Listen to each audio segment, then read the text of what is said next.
My name is Lisa Clark. I'm the sales manager here at RiverWoods Exeter, and I want to thank you all for joining the financial risks and rewards of retirement communities. We're going to have a lot of information shared today regarding risks and rewards, but a couple items for housekeeping first. We have everyone on mute, but we do welcome your questions. You can submit those questions in the Q&A box at the bottom of your screen. And we would always welcome your suggestions on how we can improve these webinars. And if you have a topic that you think would be of interest to others, please suggest it, and we will take that into consideration. For those of you who aren't familiar with RiverWoods, I'm going to just touch on who we are. We are a family of continuing care retirement communities, with the original communities started in Exeter, New Hampshire, opening in 1994. We now have 3 campuses in our Exeter location. And then in 2016, we acquired a retirement community that had been around since 1991, and today that's known as RiverWoods Manchester. And then lastly, we opened up RiverWoods Durham in Durham, New Hampshire in 2019. And the last box you see on the screen is someplace else or something else. So we do have plans to continue to grow. We realize that retirement communities are very much in demand as our population ages. We are all supported, this family of communities, by the RiverWoods Group. And just a foundation for continuing care retirement communities, because some of you may be less familiar than others with this concept. A continuing care retirement community allows you to enter while you are living independently and able to live safely on your own. We have a minimum age requirement of 62. And we provide 4 levels of care here, ranging from independent through assisted, memory support, and nursing care. It allows you to transition between these 3 levels of care within the same community as your health needs dictate. We provide a full range of services and amenities at each level of care. We're not going to go into detail on that today, but we'd be happy to talk to you about that in a separate conversation. Typically, a CCRC will have 2 different fees, one that you pay when you enter the community and another one that you pay on a monthly basis, which covers your services. And a portion of those can be tax deductible as a prepaid medical expense. You may also hear CCRCs referred to as life plan communities.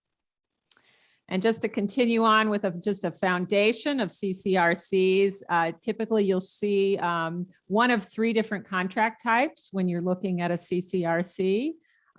Really, most of them will have an entry fee that has varying degrees of refund upon death or leaving the community. They will all have monthly service fees that vary depending upon the apartment type. But what's different between these 3 types of contracts, A, B, and C, is really how you access and pay for healthcare if and when you need it. So a type A community, which RiverWoods Exeter is, as well as RiverWoods Durham, offers you unlimited access to healthcare. It's all included in the monthly service fee that you pay. And then type B and type C communities will have limited access to healthcare, and the fee structure is a little bit different than in those 2 scenarios. I'd like to introduce our presenters today. We are joined by Keith Robertson, who's Managing Director for Zeigler. And Zeigler Capital is the nation's leading financial underwriter of financing for nonprofit senior living providers, of which we are one. And also Kevin Goyette, who is the Chief Financial Officer for RiverWoods Group. And Kevin leads the financial oversight of the RiverWoods Group and plays a significant role in future business development. So I'm really happy to have the 2 of you here with us today to share what's happening in the industry, what's happening in the RiverWoods Group, and then we'll have an question and answer session at the end. So again, please type your questions in the bottom of the screen in the Q&A box, and we'll handle those at the end. So I'll turn it over to Keith. Great. Thank you so much, Lisa. Thank you all for joining this presentation. This is actually a presentation that Kevin and I have done a couple of times, and it's a great opportunity for us to share, at least for me to share, what is happening in the not-for-profit senior living and care sector. As Lisa mentioned, Zeigler is the leading underwriter of financings for not-for-profit senior living organizations. We are a boutique investment bank, so I would say our primary job is raising capital. But as a firm, because we are so heavily invested in the sector, we have a group of folks here at Zeigler that do or that spend all of their time doing research into the industry. And we talk to all the not-for-profit organizations really across the entire country to understand what they're doing, so we can disseminate that information into the slides that you're going to see today. Just on a personal note, I've been with Zeigler for almost 15 years. It'll be 15 years in January. But before that, was also dedicated 100% of my time to the not-for-profit senior living industry. So I've been in the industry for, actually this year, it's 25 years. And part of the reason why I love the sector is it's an opportunity to still work with finance and raise capital, but also know that my clients are really providing a wonderful opportunity for residents, future residents, to provide just a great quality of care and a wonderful retirement. And it's really wonderful from both sides. So when we talk about the industry from a macro level, which is what I'm going to focus on, and then Kevin will dive deeper into the details of RiverWoods, we start with this demographic slide. So there's a lot of ways to slice and dice the U.S. demographics, but this one is pretty telling. And as you can see, really going back to 2015, the amount of folks becoming 75 and older is going to increase significantly. So from 2015 through 2026, the number of people who are 75 and older will increase 50%. And then through 2035, so over the next 14 years, those numbers will increase by basically double. So the number of folks that will be looking for retirement options is very significant. And that's what's driving, I would say, most of the conversation in the sector. So there's the not-for-profit sector, and then there is the for-profit sector. Both sides of the business are looking very actively at slides just like this. So as folks like RiverWoods are thinking about the future, they understand that there is a very significant demographic wave coming in their direction. Next slide, Katie. So as I mentioned, I'm going to talk about the macro pieces of the industry. I would say the number one issue or macro issue that the industry itself is dealing with is staffing. Many will call what's happening within the senior care industry a staffing crisis. It's very hard to find staff. It's very hard to find staff that want to work at not-for-profit or frankly at senior living organizations. We do see that not-for-profit senior living organizations are doing better than their for-profit counterparts in maintaining staff and attracting staff. But it's a very big issue right now. We have several clients that have either shut down programs or who have decided to not pursue new programs or new developments because they are fearful that they couldn't staff them. So it's very impactful. It's impactful across the entire industry. There are a lot of resources being allocated towards the staffing crisis to try to find solutions. But as of right now, no one has really found a great solution for the challenge. We have multiple clients who are looking at ways to increase staff retention and recruitment by raising minimum wage significantly. In fact, some of the numbers that we're seeing are so significant that it's changing their entire operating model. which is putting a lot of pressure on monthly service fee increases and just overall monthly service fees. That's the big issue that we're dealing with as a sector right now. All right, let's go to the next slide if you could, Kaylee. So the other macro trend that we're dealing with is really, frankly, through COVID, the occupancy levels across the sector have been greatly challenged, as evidenced in this slide here. And we have this slide that actually goes back to the pre-crisis years. In most not-for-profit, at least the average occupancy among the not-for-profit sector was somewhere in the 93 to 94% occupancy range. And this is for CCRC, independent living occupancy. You can see in the financial crisis years, 2008, they really went through 2013 from an occupancy perspective. The average dropped to just about 90%, and then ticked up and averaged right around 92% until I would say April or May of last year, and then a fairly steep decline from the middle of last year through today. Whereas the average occupancy, where it was 92, is steadied or leveled out somewhere around 86% occupancy. That occupancy level has flattened out. We are still starting to, or at least hope that occupancies are going to return to, I would say, a more normal level of roughly 92%. And we are seeing general trends in that direction. I'll tell you, in the Northeast has remained stronger than other parts of the country in terms of average occupancy. So it hasn't been as impactful up here in the Northeast. But it is something that we're very concerned with, and it's something that a lot of organizations are seeing reduced performance because their units just aren't full. Whereas the not-for-profit sector declined roughly 6 percentage points, the for-profit sector declined roughly 10%, if not more, in terms of average occupancy. So the for-profit sector was impacted more than the not-for-profit sector. They generally have lower occupancy levels anyhow, but the impact that they felt was more significant than the not-for-profit sector. Next slide, Kaylee. So Zeigler, as I mentioned, does a lot of research. One of the research pieces that we do, I'd say on a monthly basis, is our CFO hotline. And our folks who run our research group send out an email to folks like Kevin Goyette throughout the entire country to poll them on what they're seeing. And we do focus significantly on growth. The not-for-profit sector has historically had, I would say, slower growth in the for-profit sector.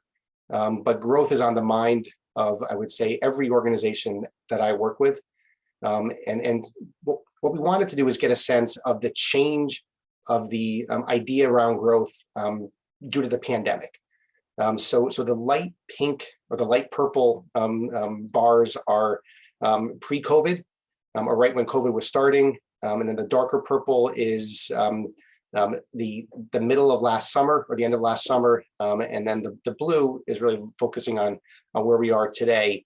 And you can see there was a decline in a desire to grow, at least in building new buildings or building new units. There was a significant increase among the not-for-profit signaling organizations to move towards growth through increasing home and community-based platforms.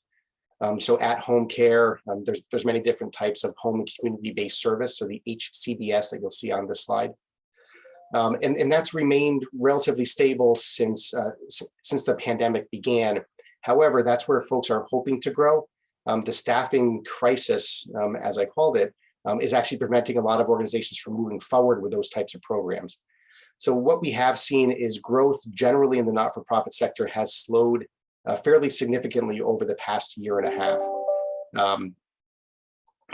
Looking down below, this is growth compared from single sites to multi-sites, with the multi-sites being the lighter gray boxes and the single sites are the darker gray. You can see that most of the growth or majority of the growth that we're going to see in the not-for-profit sector over the next 2 years will come from multi-site organizations. Multi-site organizations are really defined exactly as they are, more than one organization or more than one community. And they've already went from 1 community to 2, or 2 to 3, 3 to 4. So they have a much stronger mindset towards growth. So that's where we're going to see a majority of the growth in the sector over the next 2 years. And I'm fairly confident that those numbers will play out for probably the rest of the decade, at least over the next 10 years. The one I want to point out here is the affiliation and acquisition. So the three boxes over. About 45% of the not-for-profit multi-site organizations that were polled are looking to grow through some form of consolidation. And consolidation is a macro trend that we're seeing really across the sector, and it's a great way to grow. And actually, Kaylee, if you go to the next slide, you'll see the number of transitions, the not-for-profit transitions over the past 6 years. So this is really growth through consolidation. So since 2015, 602 not-for-profit senior living organizations, and that's skilled nursing, assisted living, independent living, and CCRC type communities have changed hands over that 6-year period. And it's, of that 602, a little bit north of 50%, so just about 305 of those organizations have ended up in the hands of the for-profit sector. And there is a significant difference between the not-for-profit sector and the for-profit sector. I just saw a Q&A come up on my screen, and folks ask, is RiverWoods a not-for-profit or a for-profit organization? RiverWoods Exeter, RiverWoods Durham, the RiverWoods Group, they're not-for-profit organizations. So their mission is to support that not-for-profit mission. So as we look at the number of organizations thinking about growth, the systems, the multi-site organizations are considering growing through consolidation. So it's the organizations like the RiverWoods Group that have grown and are thinking about potentially growing through some form of consolidation. As we look at the type of growth that we've seen in the sector, it's either through affiliation or consolidation, or building a new building or expanding a campus. Any kind of physical plant expansion requires debt. It requires significant risk and cost. The reason why smart organizations like to grow through consolidation is, instead of taking all that risk for building a new building, borrowing the money, and then ultimately paying it back, and you can actually bring a good, strong organization into your family without taking on those risks. Next slide, please. So one of the macro trends that we're seeing, and this has been, I would say, accelerating over the past decade, but in the past year and a half, the acceptance and the use of technology has accelerated significantly. I'm sure many of you have used more technology. Just the fact that we're using Zoom for this conversation today is an example of a greater acceptance of technology in our lives. But especially as it comes to caring for seniors, the growth of telehealth has been very, very significant. There are communication and engagement solutions.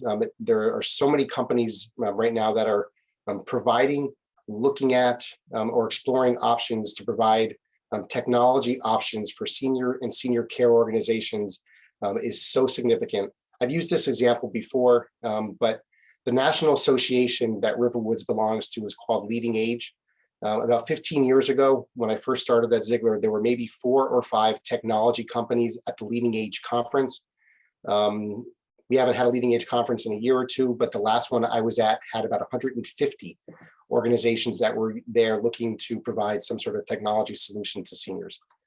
So it's a macro trend that we're seeing. It's accelerating significantly, primarily due to COVID. But the organizations that are fully embracing technology and the ability to be more efficient through technology and provide better care through technology are those larger organizations, the multi-site organizations.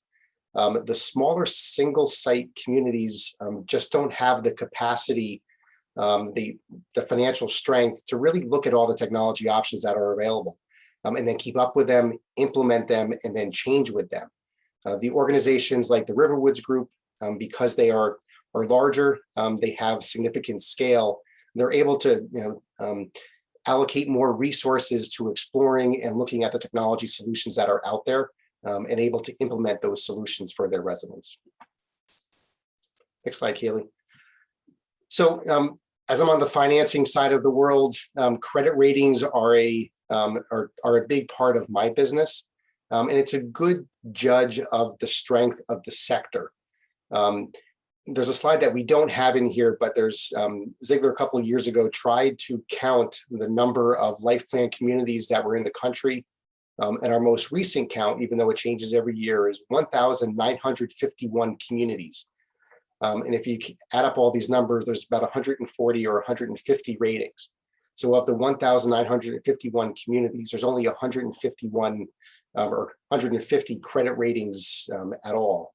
So any organization that's able to secure a rating, especially an investment grade credit rating, which is BBB- or higher, is among the strongest retirement communities in the country.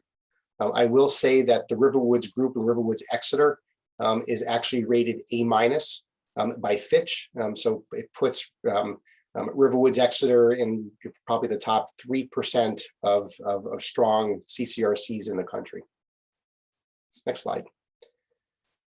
So one of the things that we, as a industry participant, we like to look at how the industry is doing.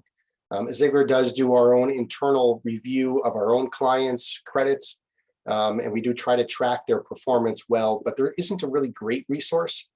But as you're looking or going on your search, looking for retirement community options, here are some resources that we wanted to share with you that will allow you to do your own research and see how other organizations compare to whoever you're looking at. So the rating agencies, they do track, based on that prior slide, they do track about 150 organizations, and you can get their rating reports. There is an accreditation organization, although the number of accredited communities has significantly declined over the years. It used to be CARF and CCAC. Now it's just CARF. So the CCAC was the Continuing Care Accreditation Commission.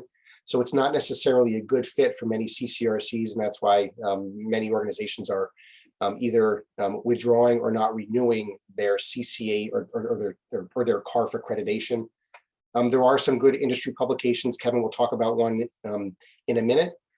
There is a website that I actually use for a lot of my data collection on not-for-profit organizations.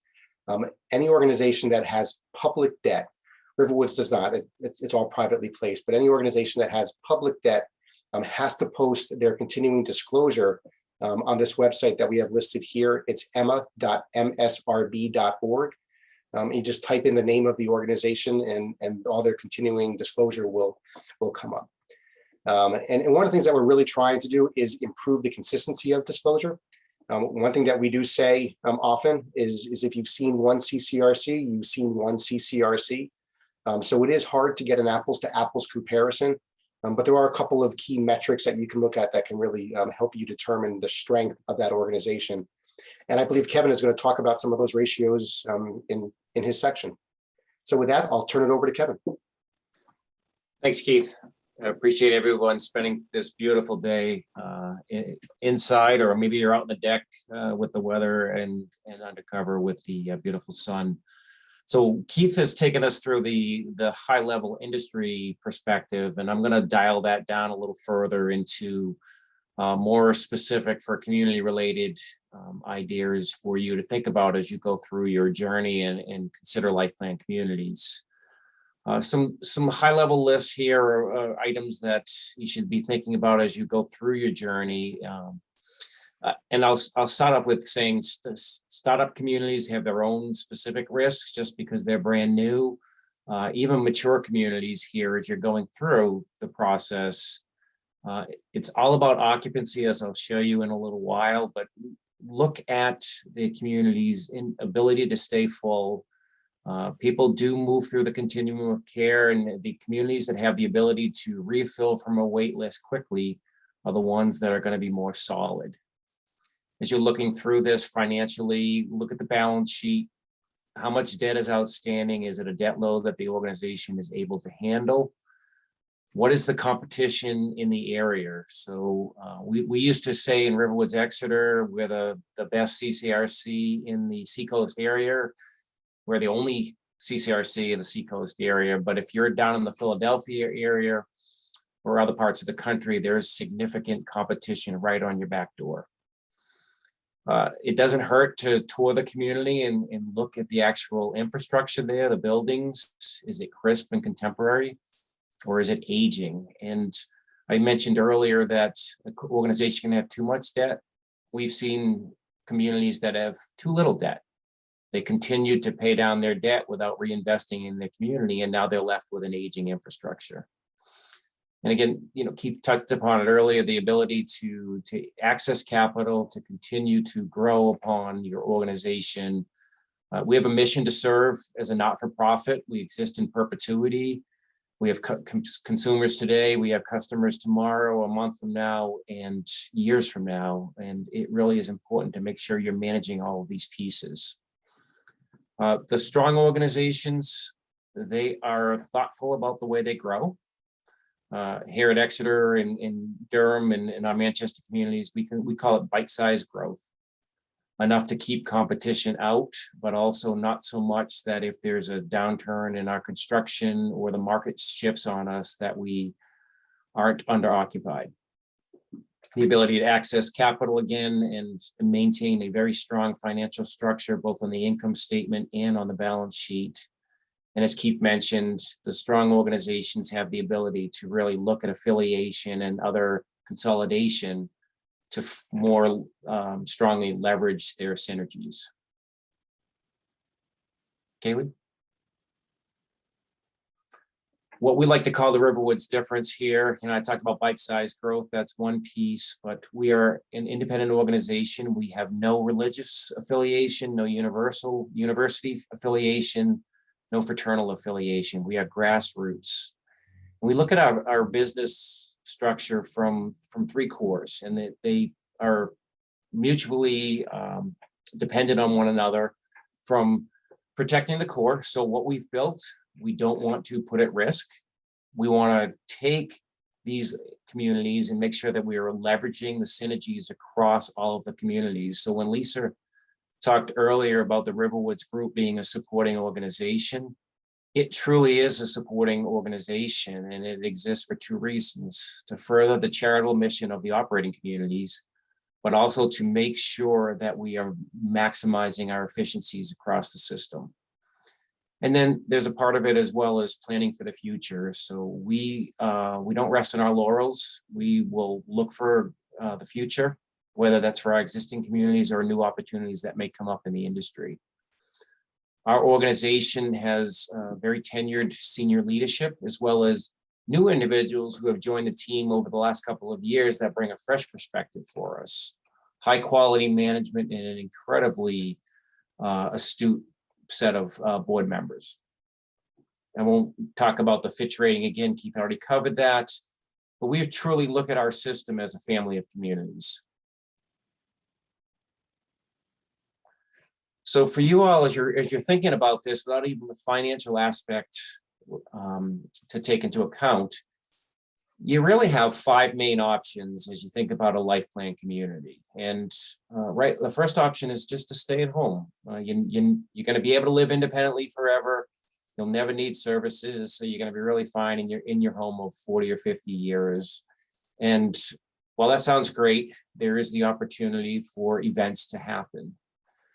You may choose to stay in your home, but know that events will happen in the future, most likely. And with those services, you plan ahead of time, you put money aside, and you bring those services into your personal residence and stay where you are. If we were in person, you all would probably chuckle at the third one, cohabitate.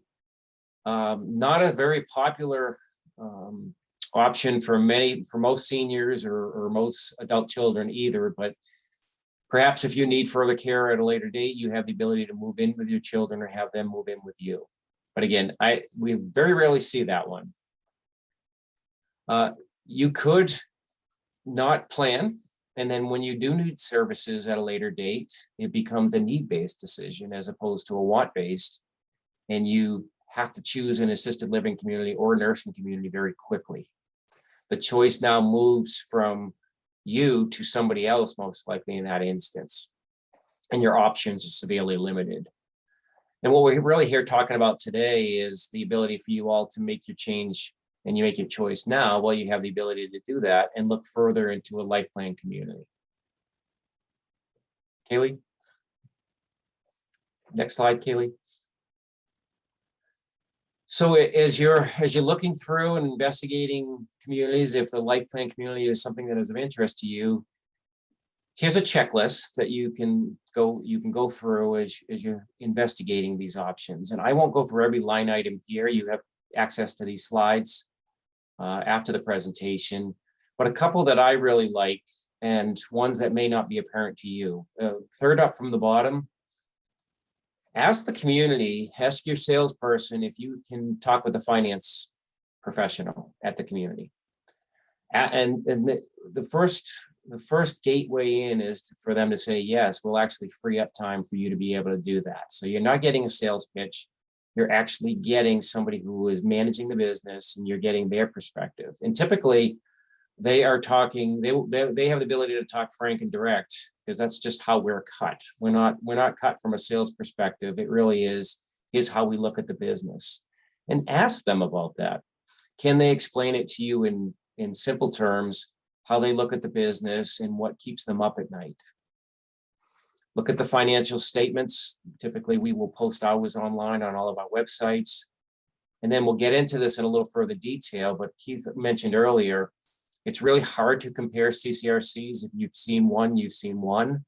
But financial ratios allow you the ability to better compare apples to apples. We also have a publication at RiverWoods that's available to anybody to really go in detail on what you should look at. It's our insider's guide. Our Kathleen Toomey, our vice president of marketing, put this together a while ago, and it's very helpful as you go through this journey of considering a life plan community. Well, as I mentioned, on our website, our annual reports are out there, our audited financials are out there. A wealth of information. There are white papers that I have written as well that you can access free of charge. So financial ratio analysis. Really the crux of my part today is how do you compare CCRCs? How do you know when one is better than the other, or if they're going to be in it for the long haul, which we hope that most of them are in it for the long haul. First and foremost, it's all about occupancy. That is the lifeblood of a CCRC. The fuller you are, the more paying customers you have to cover essentially what a fixed cost once you open up a community. So it's less, everyone pays with more residents within the community. There's different financial measures that we'll take a look at in a second. They break down into three main categories: margin, capital structure, and liquidity. And they are truly about cash movements within the organization. Everything is about cash-based decisions. And as you're looking at these communities, again, ask the financial executive, how do you benchmark? What are you looking at? Are you looking at other accredited CCRCs? Are you looking at those Fitch S&P rated organizations? How have you done in the past? And what are you looking for as you go forward? And we'll spend some time in a second looking at the RiverWoods ratios to give you an example of how we approach it. A quick occupancy chart. And this specific to the audience today, RiverWoods Exeter and RiverWoods Manchester. I'm sorry, RiverWoods Durham. The blue line is Exeter. And this doesn't go back to inception. I took it back to 2005 when we opened our second campus, the Ridge. And you can see that over time, we have maintained very high occupancy rates, which is beneficial for the organization. It builds the balance sheet. The industry considers 95% independent living occupancy full capacity because there are always some units that are in some stage of renovation. And the one time over this 15 or 16 year time period that Exeter dropped below 95% was in 2010. And that was the first year that the Boulders campus participated in the calculation. And that campus actually filled well ahead of financial projections. And you can see in the following year, it jumped up above 95% and has remained there. We opened up our RiverWoods Durham campus just under 2 years ago. And from the get-go, you can see that that was a smashing success, maintaining incredibly high occupancy rates. And it actually hit 100% at June 30th, 2021. And then lastly, for comparative purposes, you can see the industry measures here. And Keith highlighted earlier the significant drop off due to the pandemic in the regular industry outside of our organization. Oh, same slide. Kaylee, here we go.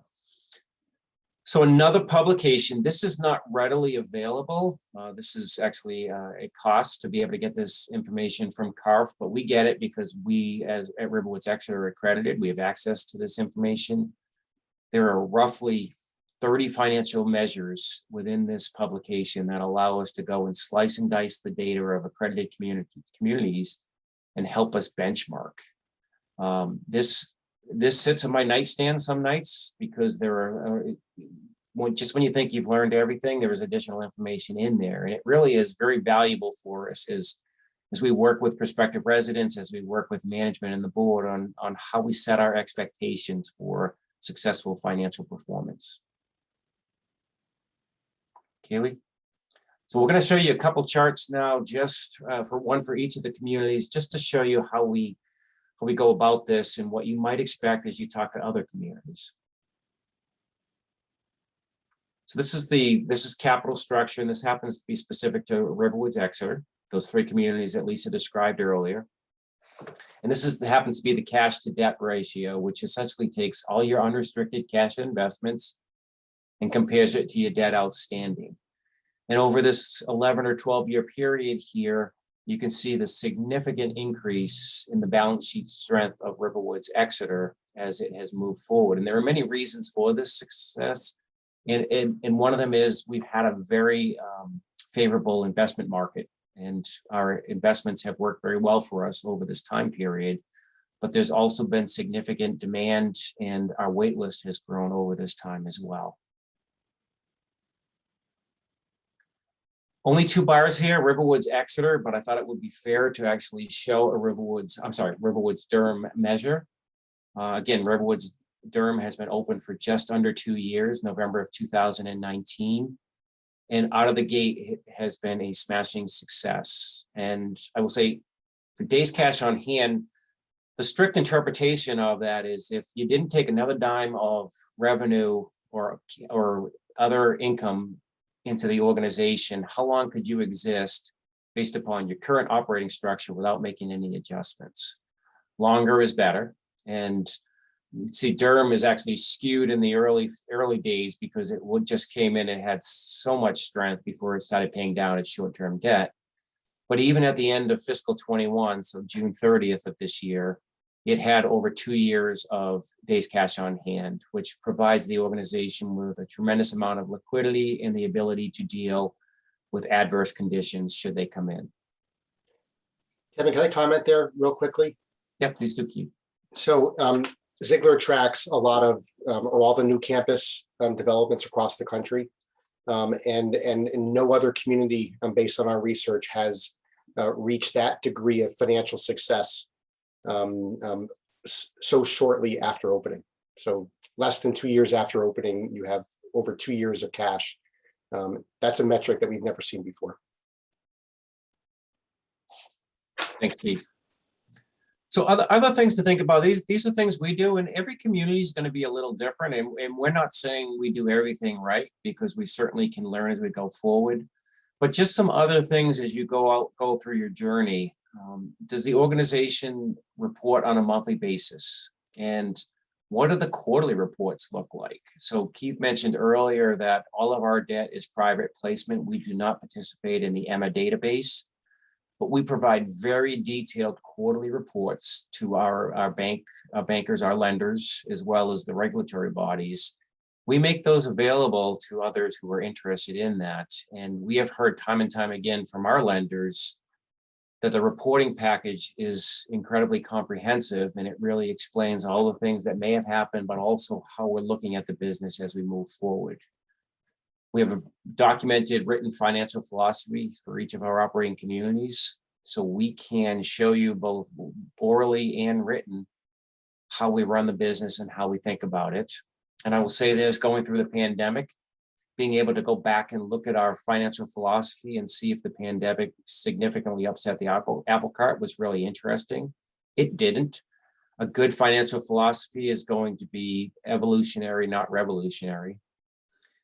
Look at other financial measures, have all resident meetings to be able to be transparent with the information and share your successes and your challenges with the residents so that they understand what the fees translate to.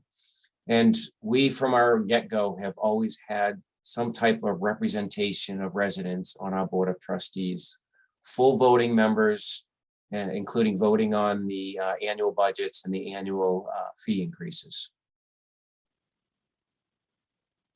So with that, I'm going to turn it back over to Lisa, who is going to delegate between Keith and I, and probably her as well.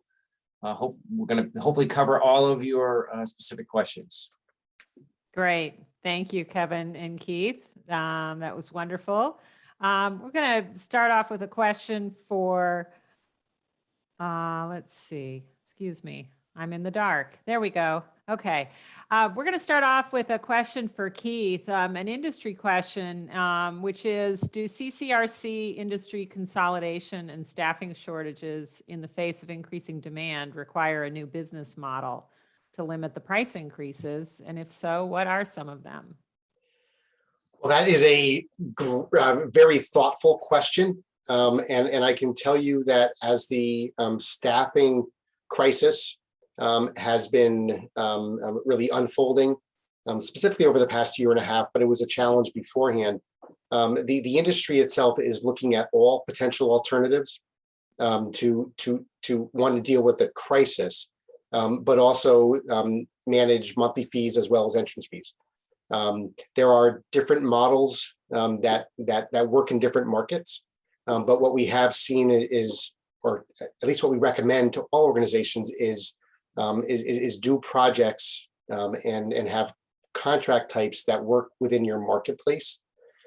So I think where most organizations have started is digging deeper in their market to make sure that their market can afford whatever they are providing. And if there isn't a market for the contract that they're offering, to look at other alternatives. Some alternatives that many not-for-profits are at least exploring is a rental contract. But rental communities are unable to provide the degree of services and amenities that many life plan communities already offer. So that's one alternative that folks are looking at. There's a deep dive into the healthcare side of the business to see if there's a way to do that more efficiently or do it differently. A lot of organizations are digging deeper into technology, as I already mentioned, to try to create efficiencies. But really with consolidation, you create scale. And by creating scale, you can spread a lot of the fixed costs across a larger number of units, which is really the #1 solution for keeping monthly service fee increases down. It's really growth by creating scale. John, I hope that answers your question. Great. Thank you, Keith. Here's one for Kevin. Why, let's see. If your days cash on hand is so high compared to the industry, should your monthly fees be lower? Great question. It's the first time I've ever heard that one.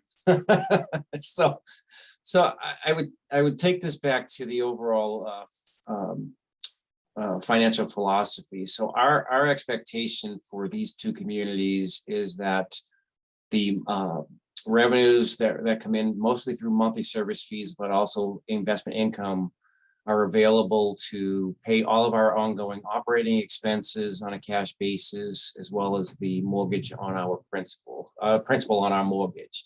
So it's not that different than running a household where your income coming in from your paycheck should pay all of your monthly expenses, including the mortgage on your house. We look at the second part of the financial philosophy is that the new entrance fee cash that comes in is available to service refunds going out the door, as well as the capital improvements.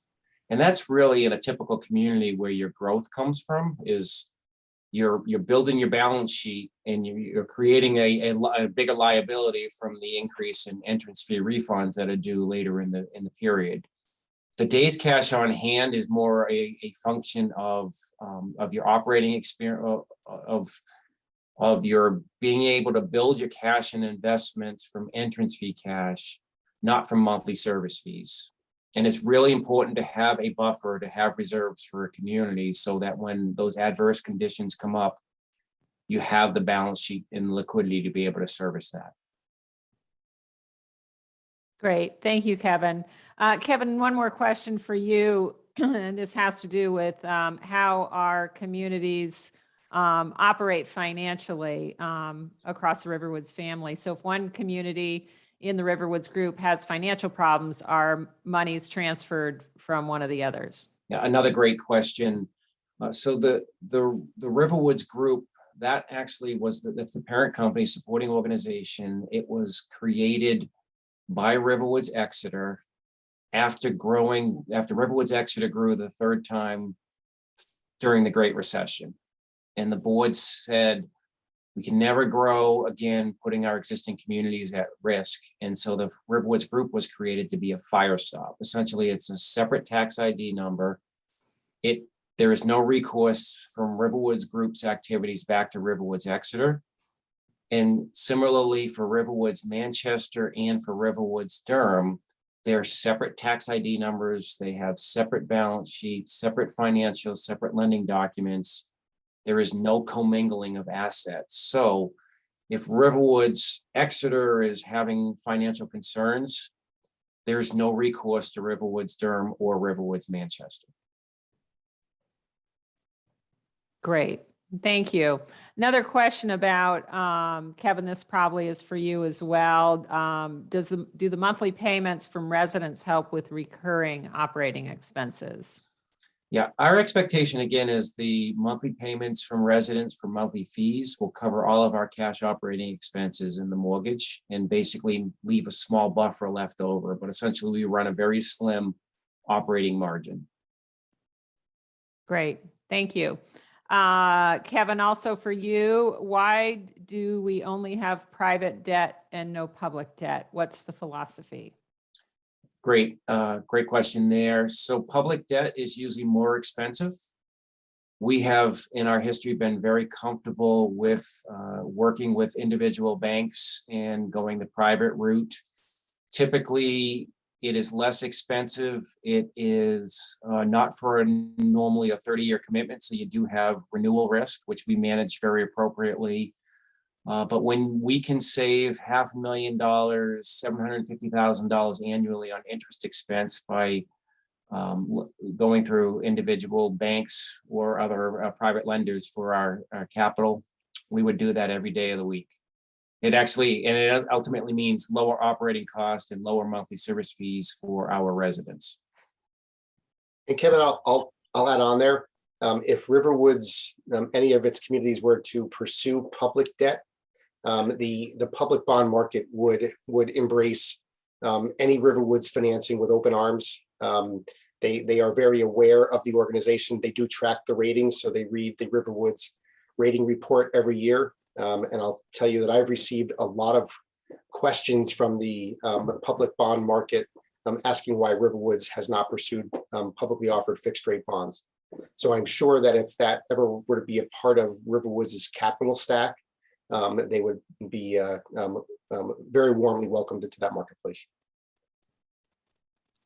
Great. Thank you both. Keith, here's one for you. Many articles discuss the importance of financial ratios. Is there a good source for these ratios available to CCRC shoppers? The ratios or the ratio book that I use the most is the CARF financial ratio and trend analysis, which actually Kevin showed a picture of the front page of it during his presentation. So that really is the source for financial ratio, at least the definition and kind of saying what ratios should be used. In terms of tracking each one of those or any community's ratios, you have to dig a bit deeper. If you're financially astute, you can take their financial statements and calculate those ratios yourself. Or you can find some source, whether it's through the Fitch rating guides or through the CARF book or through Emma. You can find what they're actually calculating themselves. But there really isn't a great source that's collective, that brings everybody together to do a side-by-side comparison. That is one of the weaknesses within the not-for-profit sector. Great, thank you. Here is a question for Kevin. Do we do actuarial studies for all three communities? And if so, how often? Yes, that's a great question, and that's incredibly timely. I was actually reading a draft of our actuarial reports this morning. The state of New Hampshire requires an actuarial study be done for each life plan community at least once every 5 years. We don't want to incur the cost of doing it every year because it isn't inexpensive, but we split it down the middle. We have studies done once every 3 years.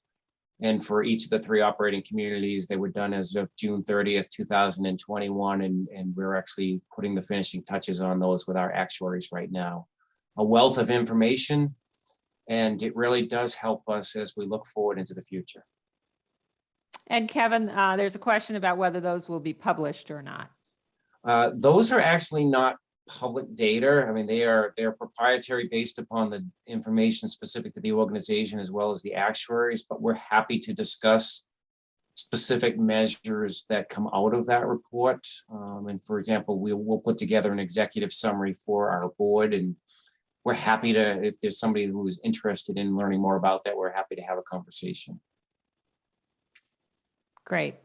Kevin, a question for you about wages in CCRCs. I guess this could be Kevin or Keith, and where that fits with kind of the challenge with healthcare workers attracting, skilled nursing and assisted living healthcare workers. Yeah, I'll take that one, Lisa, because it's near and dear. It's what keeps us up at night right now.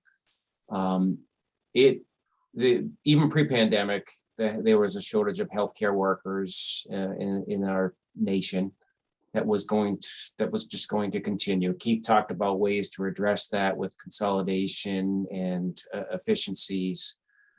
What we're working through right now is not only on the healthcare side, but also on the dining server side and the housekeeper side. And it's a significant impact for all of our communities to adjust wages, but we have to do that. We have to attract and retain strong performers for our residents.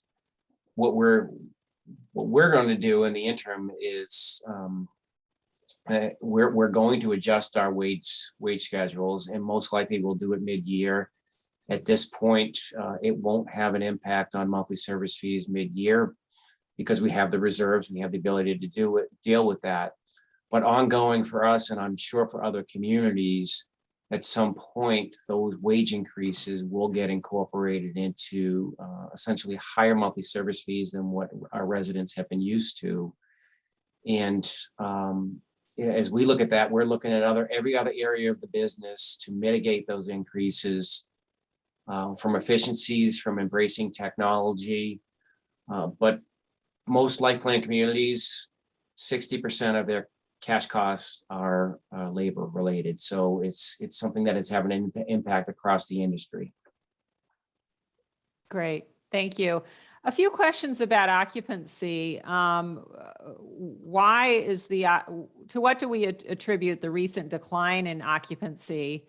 And with occupancy rates declining, has this shortened the wait time for people who are on waiting lists? So the occupancy decline, I think, Keith, is more from the industry perspective as opposed to ours. Do you want to take that, Keith? Kevin, I was actually responding to a question online. So could you repeat what you said? Sorry about that. That's okay. So the occupancy in the industry has dropped significantly, whereas RiverWoods Exeter, RiverWoods Durham's has not. Can you comment on that? Yeah, and I think that's one of the indications of the strength of the RiverWoods organization, also the strength of the market that you're in. The Northeast hasn't been as affected by the occupancy declines as the rest of the country. The average occupancy across the country is about 86%. In the Northeast, it's just south of 90, but I believe the RiverWoods Group average occupancy is north of 95. So you've bucked the trend, but I sort of pin that to the strength of management, the strength of the market, and the fact that RiverWoods is always pre-worrying and got out ahead of the challenges that the rest of the industry is facing. Yeah, and I think what I'd add to that question, Lisa, too, specific to our communities in Exeter and not so much in Durham right now or Manchester, but with the pandemic, there's been the supply chain has been turned upside down. So as we are refurbishing units, as somebody moves to a higher level of care or passes away out of their apartment, when we're refurbishing that apartment, we're very cautious on which contractors are allowed to come into the community. We are very conscientious of the COVID virus. We want to always keep our residents safe. So that limits some of the individuals that we'd be able to employ to come in or engage to come in and do the refurbishment. And there have been organizations that have shut down during the pandemic due to outbreaks that may supply cabinets or carpeting or what have you. So it's taking longer to get some of the supplies. So in Exeter, it's more of a short-term timing piece where we just haven't been able to turn those units as fast as we normally do. But with a waiting list at Exeter of over 300 units, it's just a matter of time before we're able to get those and replenish that occupancy. Great, thank you. Couple questions having to do more with, well, there's one about auditors. So who are the outside auditors for RiverWoods? Yeah, our external auditors are Clifton Larson Allen, based in Plymouth Meeting, Pennsylvania. They are industry experts, probably a top 8 accounting firm nationwide, but have an incredible breadth of knowledge within the senior living industry. So not only are they our external auditors, but we leverage their information on the industry to provide board education to the board as well as to management. Great, thank you. And can you talk, Kevin, a little bit about the board governance and how many residents sit on the board for RiverWoods? Sure. So our governance structure for the 3 operating communities is one unified CCRC board. So there is one board of trustees that is responsible for each of the operating communities, and they address the issues that are specific to each community or challenges or opportunities with that specific hat on. It allows for a very streamlined approach. So when we are bringing educational topics to the board, we being management, we don't have to deliver the message to 3 separate boards. They're hearing it the same, and the discussion is that much more enriching and valuable for the organizations. On that CCRC board, there are currently 5 resident trustees. And then the parent company, the RiverWoods Group, has its own separate board. And that, again, that is more of a strategic overarching type of board membership there, not so much near the operations. And that is the majority of those members are selected or nominated by the CCRC board. Thank you, Kevin. Question, what is your FSO, obligation to provide future services calculation, most recently? We must have an actuary in the audience. That's awesome. I don't even know what that is. So an FSO is a future service obligation. It is actually computed by the actuaries as well. It's not as robust as a comprehensive actuarial study. The FSO is actually required by your auditors as part of your annual audit. And it's basically, do you have a deficit or a future service obligation, meaning in future projections, are you going to have a shortfall of providing benefits to your residents in the community? And for each of the 3 operating communities, we operate at a surplus, so we do not have a future service obligation, which is a good thing. Great. Thank you. Well, we have many, many more questions, but our time is up for the hour. So we're going to have to stop there. I know there were many questions more about things about the community that I'd be happy to answer offline if you're interested in learning more, or my colleague Diane, who's the other sales counselor here. But I want to thank Kevin and Keith for your time today. This has been terrific. A lot of interest in this topic. Some of you have asked for copies of slides. If you email us, we can give you a copy of the deck. The email should go to K Brooks. That's the initial K, BROOKS, at riverwoodsexeter.org. Thanks so much, everybody, for joining. Thanks, Kevin and Keith, and everybody have a fabulous rest of the day. Thank you, everyone. Well.